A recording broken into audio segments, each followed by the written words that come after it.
እኔ የምለው ግን የኛ ሀበሾች ማለት ነው ያማችኋል ልበል? ያማችሁ ምናችሁን ነው የሚያማችሁ? ምንም ቢሆን ከራስ በላይ ንፋስ ነው። እቺ ባለፈው የሞተችው ልጅ አለች አይደለ? ራሷን አጠፋ የተባለው ግን ራሷን አልጠፋችም።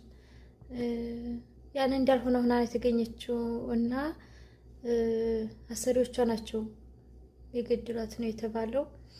እንሁም ከዛ ከኮሜንቱ ስር እኔም ነገ እንደዚሁ ነኝ፣ እኔም እንሻላ ማርያምን እኔም እኮ እንደዚህ ባደርግ አርፋለሁ እخላለሁ ሞትን የመሰለ ምናምን።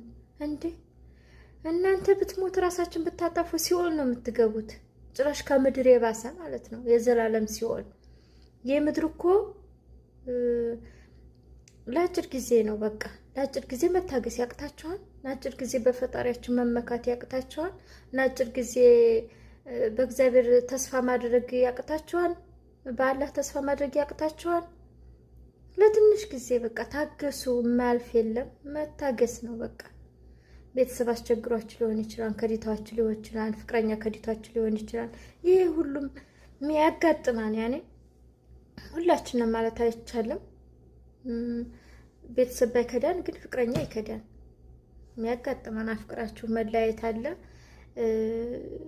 ገንዘብ ተከታችሁ ሊሆን ይችላል። በቃ ብዙ ነገር አለ። ግን ታገሱ፣ ራሳችሁን ቻሉ። እንደዛ ሆኖ ከሆነ በቃ ማንንም አታናግሩ። እናንተ ወደ ፈጣሪያችሁ ጸልዩ፣ ዱአ አድርጉ። በቃ ወደ ፈጣሪያችሁ አልቅሱ እንጂ ራስን ማጥፋት መፍትሄ ሆኖ አያውቅም። መፍትሄ አይሆንም።